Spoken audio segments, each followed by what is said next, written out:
आज हम देखने वाले हैं वाक्य विचार। वाक्य सबसे पहले क्या होता है उसके बारे में जानते हैं। तो वाक्य क्या है? शब्दों के सार्थक समूह को वाक्य कहते हैं।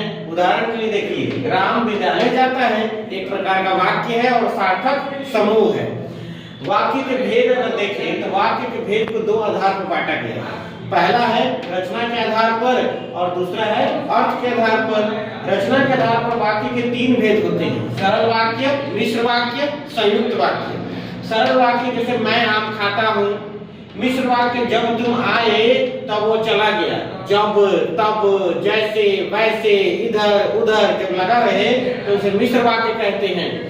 संयुक्त वाक्य मैं आम खाता हूँ क्योंकि आम अत्यधिक स्वादिष्ट है, जब क्योंकि परंतु लेकिन लगा रहे तो उसे क्या कहेंगे? संयुक्त वाक्य कहेंगे। अब है आपका अर्थ के आधार पर वाक्य के भेद।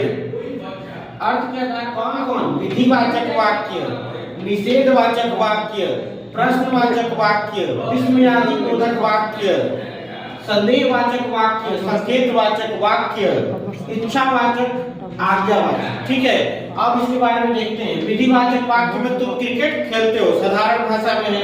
निषेधवाचक में नहीं लग गया, तुम क्रिकेट नहीं खेलते हो।